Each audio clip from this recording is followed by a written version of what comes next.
Hey everyone, I'm Alan Schimmel, and I want to be an organizer for the first digital labor union.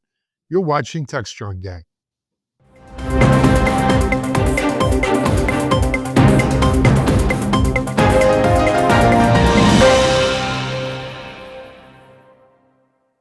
Hey everyone, happy Thursday. We're inching closer to Christmas. We've only got, I think 3 more shows for the rest of this year, which is sad when you think about it. It's been a great year of Techstrong Gang. We should probably run over Christmas, Mr. Rizard, a retrospective of the best of Techstrong Gang for 2024.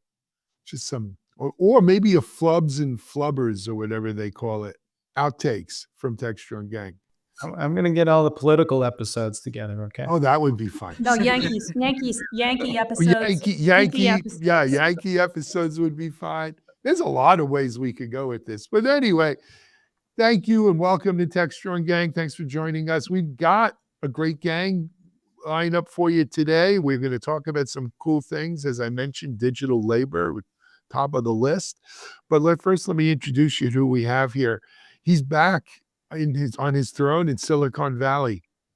The one and only John Swartz. Hey, John, how are you? I'm good. I hope everyone else is doing well. I hope we are too, as we inch closer to the holidays and festivities. Moving from west to east. Actually, I don't know which one of you is further west versus east. Camberley is where.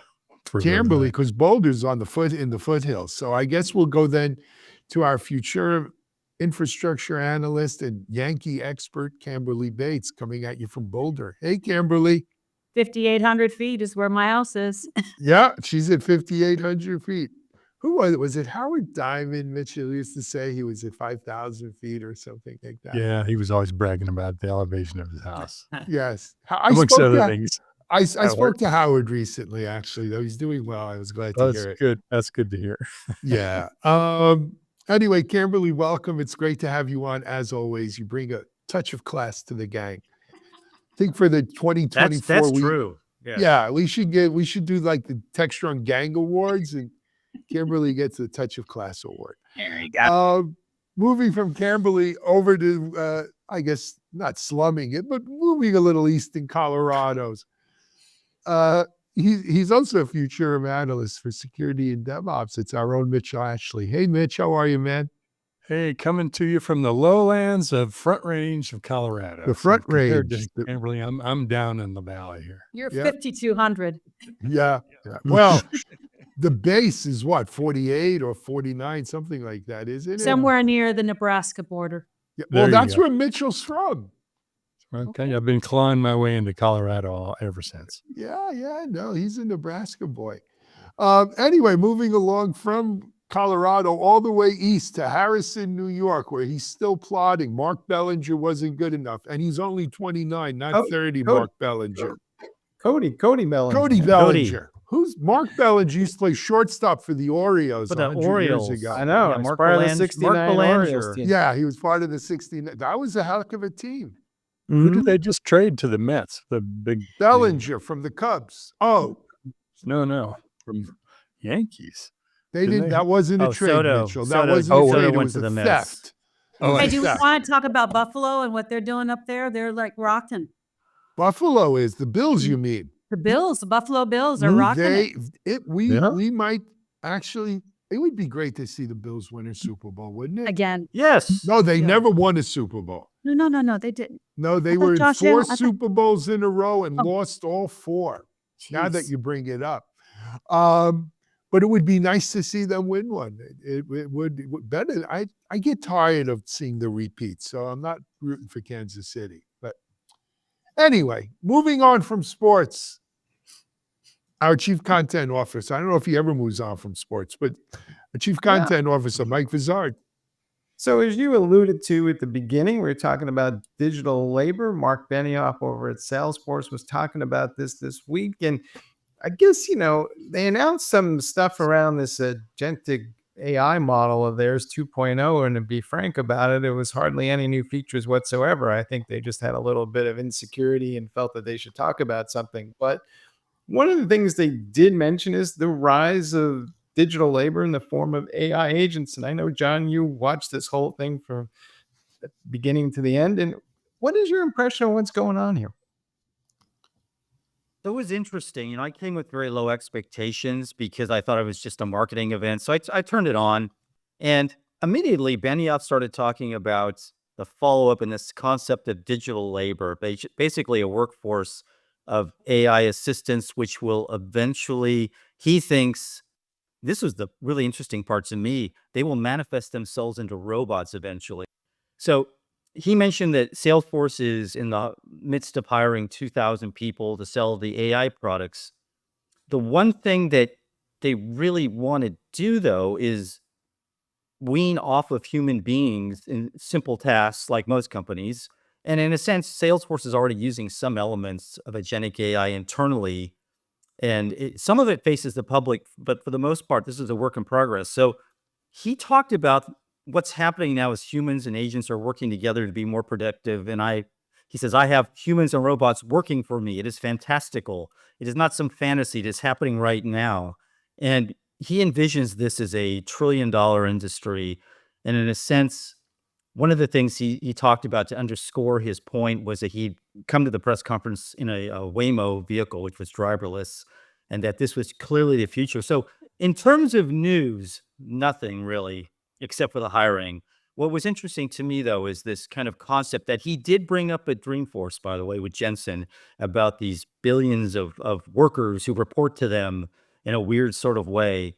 And he threw that out there, and I think there are elements of this we're starting to see among other companies, and maybe perhaps even in the government eventually. So that's kind of where it stood. And again, for him, There are a he's usually a couple marketing of guy, but nuances in. Yeah. John, we cut you off there. I'm sorry. oh, Go ahead. no. Oh, go ahead, Mike. All right. There's a couple of nuances in here that I'd love to get Alan's opinion on, because, yeah, he's essentially positioning these things as contract labor that you're going to hire. And it's not just software that you're going to license. And some of the folks like over at Quay.ai, they're an iPaaS vendor, are saying that's crazy. You're going to lock yourself into these SaaS vendors and who are going to basically now convince you that you're supposed to hire their AI agents as virtual employees. In fact, there's also some startup up there that lets you rent robots for the day to accomplish tasks, and it's a similar notion. And I'm not sure I'm buying into this whole idea that we should trust software vendors to create AI agents for us that we're going to quote unquote hire. I think we need to create our own digital agents that are aimed at specific tasks and not get locked into these SaaS platforms. Yeah, but So- Mike, there's people who aren't going to be, in a position to create their own, right? So why not have a kind of rent an AI bot, rent an AI agent from somebody who specializes in creating those? If There it a lot comes of the as part of security. software, I'm all for it. If it's going to be this like virtual employee that I'm going to hire on a contract basis, I'm not so sure I'm buying into that. I mean, part of what I think the connection for me is that some of these agents, they are assigning them a user role in identity management systems and security, and part to be able to, the knowledge graph of all the things that are happening in the organizations. What AI agents doing are just important to know about in the context of them, as well as people, humans, and kind of assisted stuff. So to me, it's inevitable. It seems like I think we're headed that direction no matter what. It But- seems like the fastest way for organizations to get to this space is for the SaaS organizations that have that knowledge base to build it and then to implement. Now, the flip side of that, and I kind of alluded to it earlier this morning when I posted something, is the issue about liability. Who's responsible? That's going to be a big issue that we'll be heading to in terms of, is it good enough, that I worked, what bar do I have to reach in order to be able to be okay and not be liable for whatever that agent is producing? I mean, Mike, I do have an opinion on this. Surprise. But my question to you is, and I'm going to quote a little old Saturday Night Live, Stuart Smalley. When was the last time you took a good look in the mirror? Because quite frankly, what's the difference whether I call something an agent or a virtual employee if what it does is the same thing? Like, if you can clearly distinguish, I am not arguing the point about whether or not we're going to use digital assistants. I'm arguing the point that we're going to contract that out to Salesforce or any other SaaS vendor why? who's Why? going to You're do going to the build your own, you're rolling your own? Yeah, I think your companies are going to be better off rolling their own, because if you Yeah. don't, then one day Benioff's going to call you up and say, "Hey, my digital workers are going out on strike unless you start coughing up more money." Yeah, that's the way of the world. Yeah, but it becomes a part of the service that they're providing to you. Yeah. So think about this. Just this morning, I was thinking, okay, what's the difference between a digital agent doing whatever we're saying that they're going to do with the AI piece of it, and me this morning, I called the pharmacy to update a prescription that I had, punching in the number. I mean, that was a digital provider for me trying to get something done, or self-serving myself and anything else in terms of a digital agent with checking out of the grocery store. Those are all, you could call those digital agents. Now there's an expert at the grocery store to make sure I just don't walk out the door with the goods. So there Not has at all grocery stores, though, That's true. Camberley, right? You go to an Amazon market, there's no one there. Well, There's usually Walmart people are wearing body cameras now, by the way. They announced that during the holidays. Yeah. So I mean, it's just a lot. It all, to me, it gets back to what is AI. AI is something we don't understand and haven't been able to define. So once it gets defined and it rolls out, it just becomes another application that's out there. I surely hope that that's the way it plays out. But if you listen to what these guys are saying, is they are subtly positioning themselves to treat that as some sort of employee contractor that you are hiring on their behalf, not in the software license. It's going to be an additional fee that sits on top. Well, Benioff is always known for charging quite a bit and get a lot of money out. I mean, he's Well, but- right but there the with Larry market- Ellison in terms of he's going to squeeze everything he can out of But it. the market will accept it or not accept it. If the market says poppycock, they won't sign up and pay the extra fees and won't use that agent. They'll roll their own. But at some point, there's going to be, the CapEx versus OpEx or whatever the argument is versus make or buy. And if buy is cheaper than make, they're going to buy. It's the market. You know, the one thing though that always concerns me is just he almost interchanges the employee with the assistant. I mean, it almost seems as if the human is almost kind of a secondary player in all this. And I know that's probably not his intention, but I think it kind of builds into this anxiety people have about Right. I whether think their he jobs are going to doesn't be make them safe. secondary, John. I think he equates, though, they're interchangeable almost. They're Non-human changeable is a versus better way of putting human. it, right? Right. You can swap That one for the other. cheapens humanity, right? Absolutely. And I don't think that is his intention. I think he wants us to be full of wonder and discovery about what could happen. But I think in a sense, he undercuts the human capability. And I think that's something that employees are going to have picked up on. I know they're hiring 2,000 people, but nonetheless, part of the messaging, I think, plays into this paranoia. And also the fact that do you really want somebody like a Salesforce or a Microsoft to have so much power within your own organization? Can I just mention one other thing about the hiring 2,000 people? Before he goes out and hires 2,000 more people, maybe we could rehire some of the thousands of people they laid off. Exactly. Well, they're hiring salespeople. The people they laid off were not salespeople. So that's Maybe they want to be salespeople. Maybe they haven't found a job. But, I digress. Here's another quick thing I wanted to mention, and that is, to me, stuff gets real when we got real robots, right? When you've got Elijah Bailey and he's programmed with some AI, now you're talking. I can't wait for those days. And those will be digital employees, by the way. And they will have contracts and everything else. But because right now, we live in a service industry world and agents can do a lot of service related kind of things digitally for us. But when you have robots empowered with AI. I mean, this is Isaac Asimov to me. The Wait. one thing, can I just jump in for a Sure. second? The one thing, remember, Alan, we were talking about this at reInvent. So Amazon's got hundreds of thousands, if not a million robots that work within their warehouses. They are going to get better. And in a sense, Smarter. Bezos has, and smarter. They're going to be able to use their arms to sort, do things that they weren't capable of doing even 6 months ago. And I think we're kind of moving in that direction. And we also see the Tesla robot humanoid doing things before, like walking on uneven space, on uneven ground. Like, they are advancing fast. Right. And I think about them also as digital labor. Right. That's real digital labor where, Mike, the distinction you have, I think, kind of goes away. When you could go down to Best Buy and buy yourself a robot and they wash the dishes and walk the dog and do stuff like that, maybe hit a baseball. Maybe they're multifunctioning robots and I only need one or two of them and they can handle multiple tasks. And maybe I'm not as dependent upon that service provider. But on this whole software side and these small little things, it's not going to be a huge lift to create your own agent. It's going to be a lot simpler as we go forward. And I think people are going to be better off controlling their own destiny than relying on Salesforce, Microsoft, Google, or any of these guys, because they've all shown in the past that when it comes to your wallet, they can't be trusted. Bah humbug. Go play in front of your own house.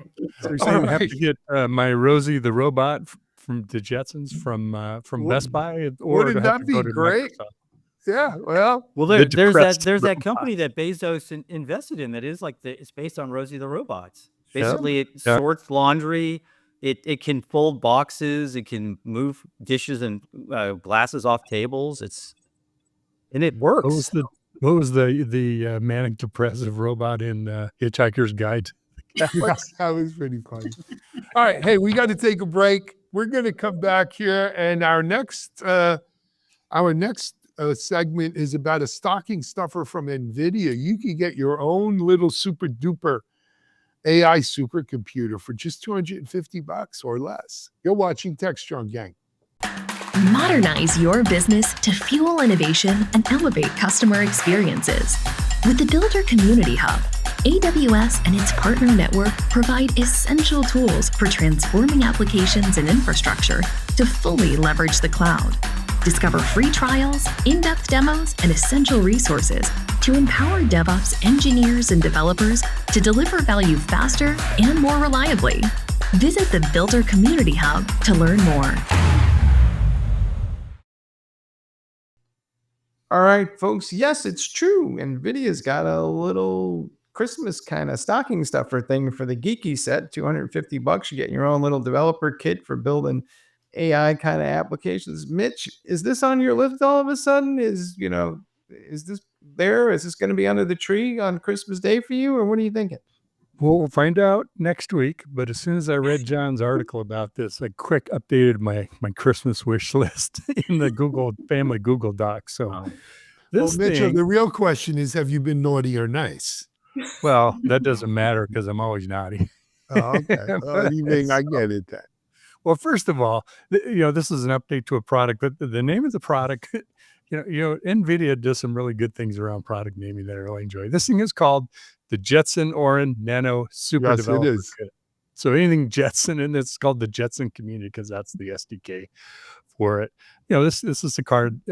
We were talking about robotics earlier, right? You could use this for robotics, for vision, for all kinds of things at the edge. So it is a developer kit, but it's also something leading you to putting AI into different applications. But this thing, the performance is jumped up to, I think, at the top end of 67 trillion operations per second.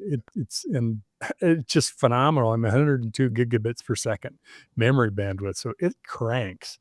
This will do a lot of great work. And you can use it for generative AI, but you could also use it for, models that are doing machine learning, things like that. So, yeah, my heart kind of gave a little pitter patter there, John, when I read this article. I'm like, dude. Oh, I know. Get me one of these. They had a video that they put out with Jensen. He's at home. He's in his new home, and he's saying, I think I might have cooked this a little bit too long, and he takes out of the oven this palm-sized developer kit, right? It's really hokey because but he did say a long time ago, we created a robotics processor and we imagined one day that these deep learning models would evolve and we would have robots of all kinds. So to end the video, he's talking to somebody off camera and you're wondering, who's he talking to? And he has these 3 little dogs sitting there wagging their tails with their tongues hanging out. I guess he's envisioning them as the customer, right? And it was kind of cute, right? I mean, they were fascinated. But the one thing also I remember, and it goes back to reInvent. Everything goes back to reInvent, it seems. But I think at reInvent, AWS said it was building one of the world's most powerful AI supercomputers with Anthropic. Right. It's Project Rainier. But not for and it was- $250. Yeah, that's not 250. But it's like this whole idea though, these folks getting into quote unquote supercomputer realm. And with NVIDIA, I think as Mitch has said, this was it's kind of an incremental release. It was done, it got a lot of attention. And again, I think back to the last segment and I think about this advancement in kind of robotics and digital labor. It all is kind of moving in the same direction. And one of the first places I went, and I'm not technical enough to know this, but maybe you guys do, Mitch or whatever, is can this be used by the Bitcoin guys? Oh, for mining. Oh, I don't know why not. Absolutely. Yeah. So if I stack this along with whatever I'm doing with Bitcoin, we've all of a sudden changed some things within that space. Good. We need some changing. It's out of control. No, you're spot on. All I heard is my kid can pay for his college now if I buy in this thing. Is that what I heard? Well, so here's the thing. To me, I mean, it's a nice headline, but when you dug in, and you know what, John, I read your article, and there was another one on the TLDR newsletter that I jumped into, and it seems to be a lot to do about nothing in some ways. Those boys and their I toys, right? Mitchell's a gadget geek boy. He sees more horsepower, and he's strapping them on. But I mean, what's it really supposed to be used for? According to them, it's good if you're working on robotics or some sort of developer kind of situation, Vision kind of application. Yeah, something this you do at the edge. isn't a mainstream. This is not a mainstream. Does this get into the hands of what you said? It's getting something into the hands of the developers. It's cheap, Right. so it's more ubiquitous. If I'm talking about, and again, I don't know what I will do with this, but I'm thinking through how different companies have seeded the colleges or the tech schools, et cetera. So can this become a tool for a teacher in terms of implementing AI at the local college or the local tech school and getting, so the kids have got a computer.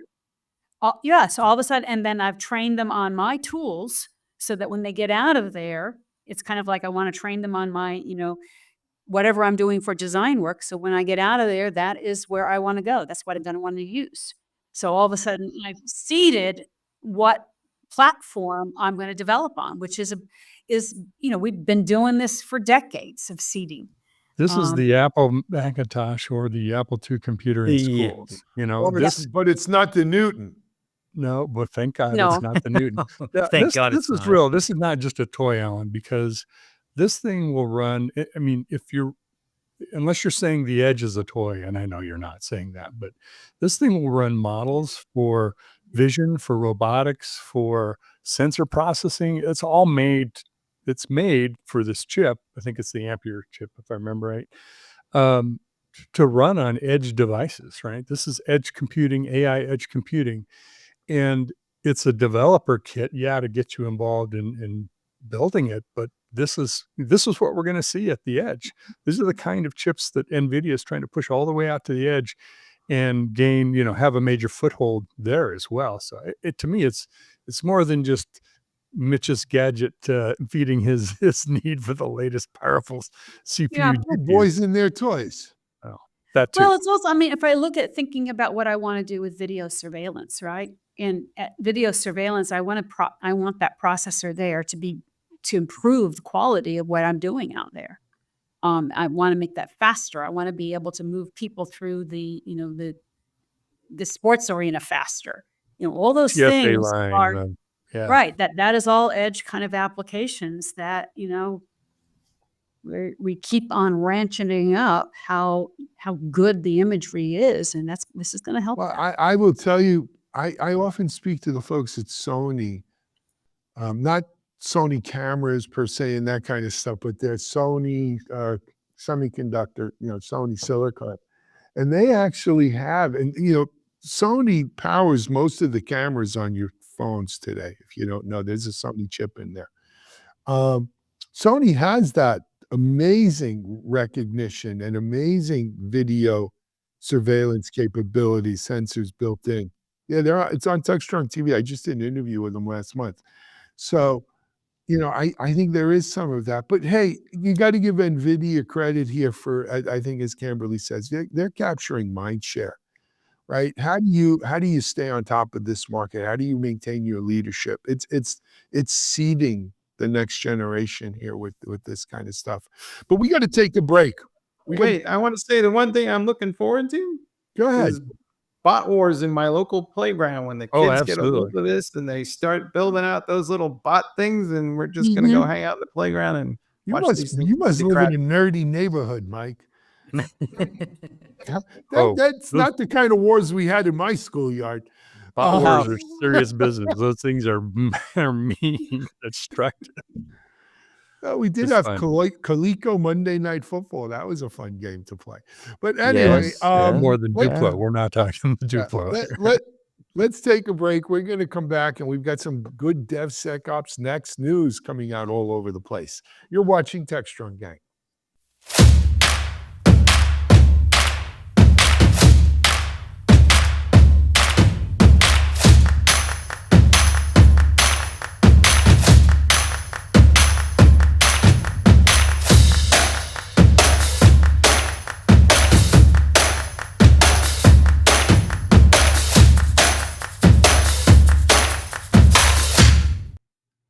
All right, as Alan noted, there's been a lot of news in the DevSecOps space this week. First, Sonar bought Tidelift to gain some access to third-party code that they can inspect with their AI tools.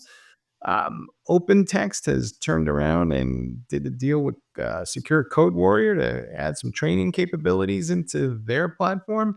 And finally, we had Salt Security did an integration with CrowdStrike, and the idea is that you're going to be able to discover more API security issues. And a funny thing as I looked at all of this stuff, Alan, is all these folks are building platforms, and it almost feels like platform engineering is coming to DevSecOps slowly but surely. So, Mike, thanks for coming to me. And let me start things off with a plug. We've announced it. We will be at RSA this year again for the 10th year on Monday of RSA week in the Moscone Center. I don't remember the room off the top of my head, but it'll be our DevSecOps event, DevSecOps Connect. And this year's theme is AI and cybersecurity on app dev. So if you have any, and we have free code for Expo only passes, which will get you into our event on Monday at Moscone. So if you're interested in DevSecOps, check it out. We're all over social media. It's on Security Boulevard, DevOps.com. Come joining us if you're one of the 45,000 whatever people coming out to RSA. DevSecOps, it's still hot. I'm recording a panel on Predict right after taping today's Gang on DevSecOps for 2025, and I've got some great folks on there. Look, Sonar is an open source kind of powerhouse already. A lot of their stuff is open source. I think it's a great acquisition. Tidelift has some great technology. I didn't see what, and obviously they're not going to announce it. You got private companies. I didn't see what they paid. I hope they paid a nice premium and it wasn't a fire sale. Unfortunately, as the CEO of Techstrong, 2 customers now become 1. And that's never a great thing, though congratulations to both of them and wish them well. On OpenText, look, OpenText is a powerhouse. They have, such a wide portfolio of of solutions here, including DevSecOps. And, when it comes to AppSec is still a people game, right? There's still pen testers and everything else, right? AppSec is a service, if you will. And so Secure Code Warrior is one of the best in the business in training and that for AppSec folk. And so this is, I think, a good thing for OpenText, and it's probably a nice new channel for Secure Code Warrior. My question is, does Secure Code Warrior maintain its independence here? Right? How close is that alliance with OpenText where it winds up conflicting with maybe some of the other players in this marketplace? Lastly, Salt Security, API security. When was the last time we spoke about API security? API security turned into the Edsel a bit here in our DevSecOps space. It was all set to replace the WAF and be the next hot thing in AppSec. And as often happens, I think one company our friend Michelle McLean worked at, Mitch, got sold to Red Hat early on for some decent money. And then the rest, yeah. And then, but we haven't really seen them. We're seeing a lot of these a lot of these API security companies now pivot into more general AppSec and away from just pure API security. So I'm not, surprised by this alliance. It could be Salt's looking for a home as well, and CrowdStrike could provide that home. I think in classic technology function, API security has become a feature, not a product. There it is. I think if you look at it along those same lines, what seems to be happening is we're trying to make it easier for security people and developers to collaborate around a single platform. And we're trying to just make it easier to discover capabilities that people didn't use all that much, right? So API security being a prime example. If it sits within the SIM provided by CrowdStrike, more people will see it and maybe see the value. At the same time, if I'm sitting inside of OpenText and I'm doing the code scanning, well, that's exactly when the developer needs to know how to write better code. So that makes more sense to show up with the Secure Code Warrior stuff. So I think a lot of the silos are coming down. I'm not sure that, that we're ever going to see the perfect Uber platform for all things, but I feel like we're making progress. Mitch, I don't know what you think. On one hand, I'm really positive about it. On the other hand, I'm like, it's about time. Where we've been, right? This is something that could have happened 2 years ago, not just today, right? And so I think it's recognition that we have to build security into other things, not security is always its own product. And to Alan's point about API being a feature, not a product, API security. So, I mean, there's some great companies out there, those that you mentioned, Tidelift and others. ChainGuard is another really interesting company that's acting as the source for securing all the software that you put into your software supply chain. SonarGuard is another. SonarGuard, I think, is the product from Sonar. No. Yeah. Oh, that's right. That's why I'm tripping up. Yeah. So can I ask a question? Sure. Pose a question too. So in the security space, when we're talking web security and those kind of things, our research data, Futurum research, as well as some work that we've done with some other folks, shows that they're using about 70 different tools. Yeah. Mind-blowing. They're using huge number of security tools. And part of that is because, there is a question here. Part of that is because I want best of breed. Because I need, and I'm also, the line keeps moving. So in this situation, is it that it's a well-known and identified problem and it's now easier to kind of like for the API security just to kind of roll it all into there?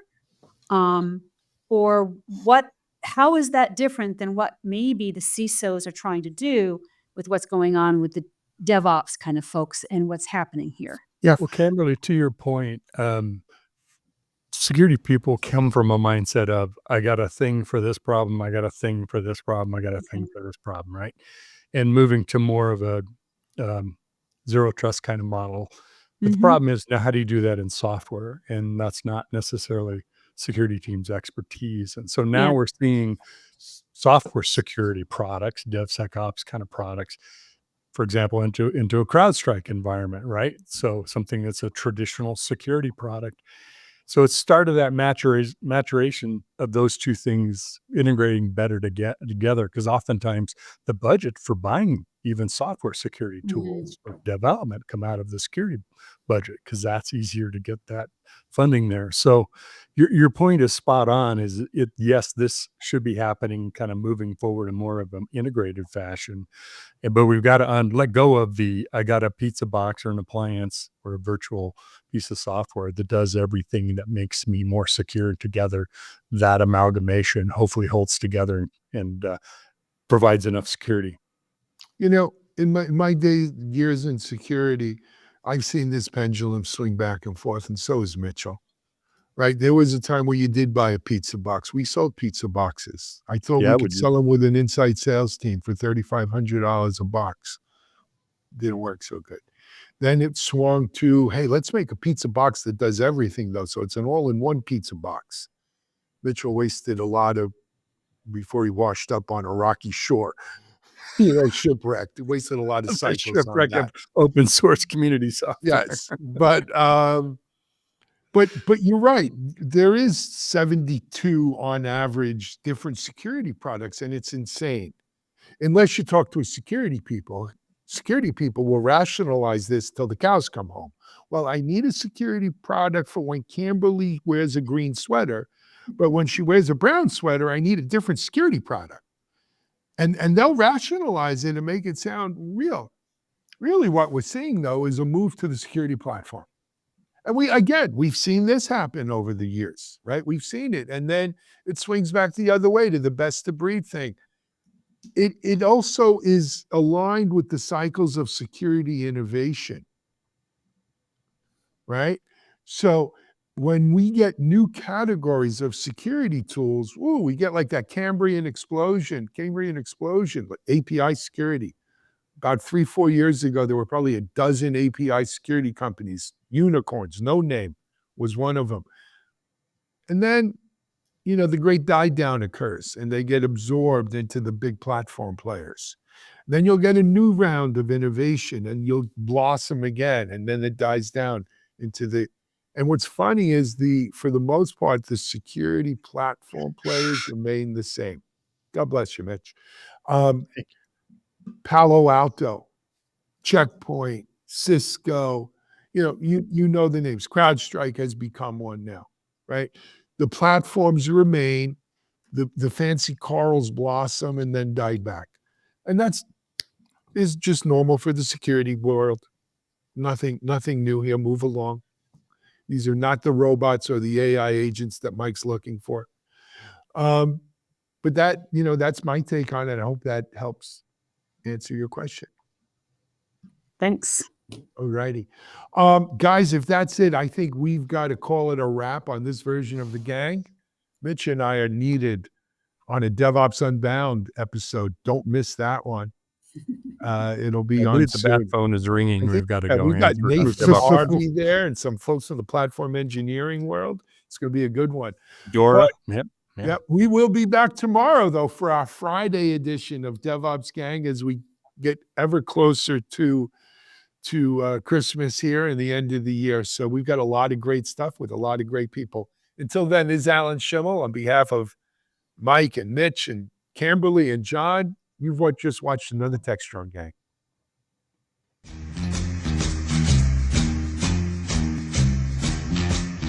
Hey, everyone. It's Sunny. And share. Ladies and gentlemen, tech enthusiasts and future gazers, gather round. The biggest, boldest, most mind-blowing predictions for 2025 are coming your way at the Predict 2025 virtual event on January 9th. Oh, Sonny, you're predicting something again. Last time you tried this, you said Laserdiscs were the future. How'd that work out for you? Hey, Cher. Not every prediction's a hit, but that's why we've got the real experts this time. Top analysts, visionaries, and tech leaders sharing what's going to rock our world in 2025. So no Sonny predictions this time? No flying toasters making a comeback? Very funny, Cher. But seriously, we're talking AI breakthroughs, cybersecurity game changers, the future of DevOps, cloud innovations, and so much more. And what about my favorite prediction, a smart mirror that tells you how fabulous you look every morning? That's real innovation. You're already ahead of the tech share. But if you want to hear the really big stories in tech for 2025, you've got to tune in on January 9th. The event kicks off at 8:45 a.m. Eastern and runs until 2:30 p.m. And the best part, it's all virtual. No stuffy conference rooms, no long commutes. Just grab your coffee, your laptop, and join us from anywhere in the world. You know what else? It's not just predictions. It's insights, strategies, and a whole lot of fun. Well, Sonny, if this event is as good as you say, maybe they'll finally name a technology after you, like the Sonny 2.0, predicting your jokes before you tell them. That's a good one, Cher. But the real joke is if you're missing out on this. So don't miss Predict 2025. That's right. Mark your calendars, January 9th, 8:45 a.m. Eastern. Be there or you'll miss the biggest scoop on the future of tech. See you at Predict 2025. Be there.